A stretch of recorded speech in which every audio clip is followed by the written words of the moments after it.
Gwenaël Bress, bonjour. Vous êtes un des porte-parole de Still Standing for Culture.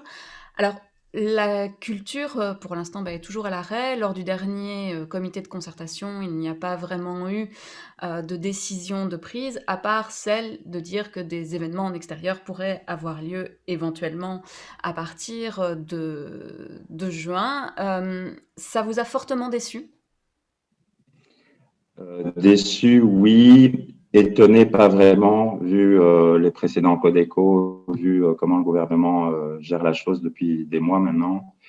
Euh, Il y a quand même une chose qui fait consensus relativement scientifiquement, c'est que les dangers de contamination en extérieur sont très très limités, que donc si on prend certaines mesures, l'extérieur est quelque chose qu'il faut privilégier. Et donc, permettre seulement des activités de 50 personnes, c'est complètement hallucinant, quoi, hein. Ça ne tient pas compte de la taille des lieux, par exemple. On peut être sur un grand site, on ne peut accueillir que 50 personnes. Et puis, surtout, en termes organisationnels, en termes de rentabilité économique, c'est très compliqué. C'est des jauges vraiment très, très limitées. Pour vous, c'est mieux que rien ou c'était mieux rien? Écoutez, oui, c'est toujours mieux que rien, mais enfin, c'est presque rien. Donc, c'est pas avec ça qu'on va que des activités culturelles ou même plus largement des activités sportives. Enfin, donc nous, on parle vraiment de culture, mais on inscrit toujours la culture dans toutes les activités porteuses de liens sociaux. Et c'est important de rappeler ça. C'est toutes ces activités-là qui sont mise en danger vraiment depuis des mois par la politique du gouvernement. Et c'est toutes ces activités-là, y compris la culture, qu'il s'agit de pouvoir reprendre. Alors au niveau culturel, donc vous avez monté l'opération Still Standing for Culture. Le 30 avril, ça sera la 5e édition. Est-ce que vous avez l'impression que les 4 précédentes ont servi à quelque chose? Alors oui, ça a toujours servi bien sûr à quelque chose, c'est-à-dire que au début, c'était plutôt porté sur la question de la protection sociale et du statut. Il y a des négociations qui sont en cours sur ces aspects-là. Les dernières actions qu'on a menées entre janvier et mars, on était dans un contexte où vraiment le politique ne prononçait même plus le mot culture et où on était vraiment tous un peu figés chez nous. Et donc, ça a permis de se remettre en mouvement, de reprendre un peu possession de l'espace public, de refaire public aussi, de reprendre lien, etc. Donc, bien sûr, ça a eu ces impacts-là. C'est pas des effets négligeables, mais ça n'a pas fait plier le politique et ça n'a pas fait changer la tendance. C'est une évidence. Et c'est pour ça qu'on doit continuer à agir et qu'on le fait maintenant. Alors, pour une fois, vous n'allez pas faire ça simplement sur une journée, mais plutôt sur une semaine, jusqu'au 8 mai. Quels sont les types d'événements qu'on pourra avoir? Alors cette fois-ci, c'est vraiment un appel. C'est pas un appel complètement ouvert à l'ensemble du monde artistique et du public. C'est plutôt un appel aux opérateurs, aux organisateurs, aux lieux, aux salles.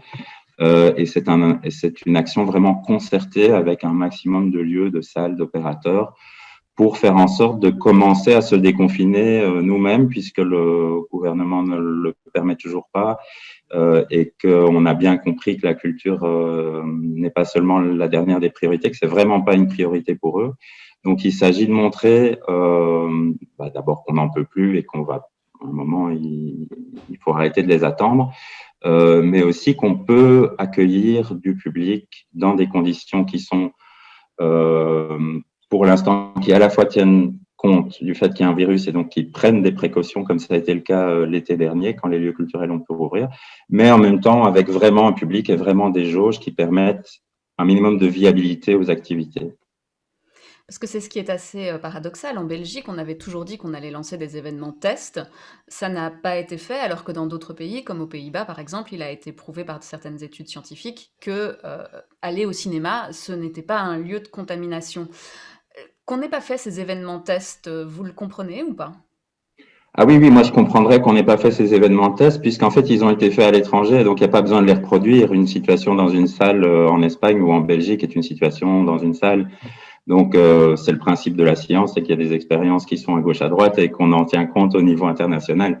Mais qu'on vient de dire maintenant qu'il faut faire des expériences alors qu'elles ont déjà été faites à l'étranger et qu'on les retarde, puisque le gouvernement les a retardées de plusieurs semaines, c'est une indication supplémentaire de ce principe de toujours.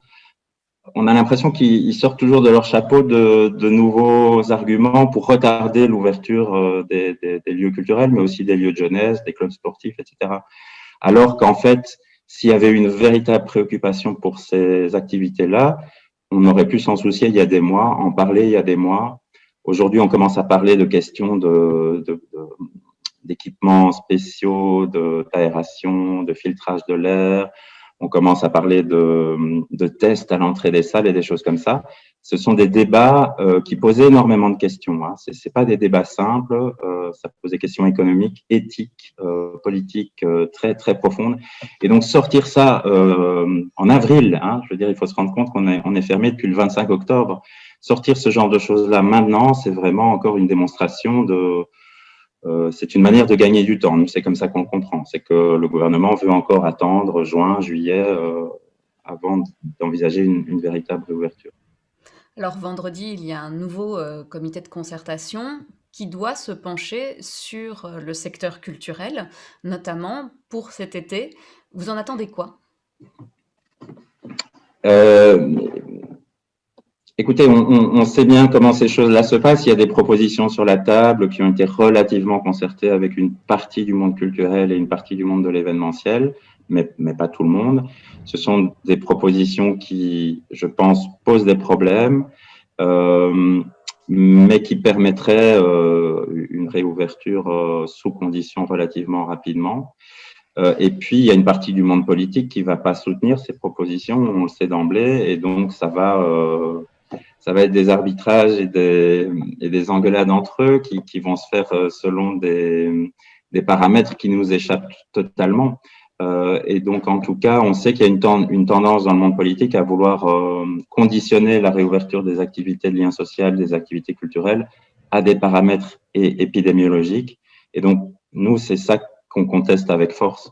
Si on conditionne ces activités-là, la reprise de ces activités-là, à des paramètres épidémiologiques ou à la situation dans les soins intensifs, alors faisons-le pour les centres commerciaux, pour les grandes surfaces, pour les entreprises et traitons tout le monde de la même manière. Elbrez, je rappelle que vous êtes un des porte-parole de Still Standing for Culture. Merci pour cet entretien.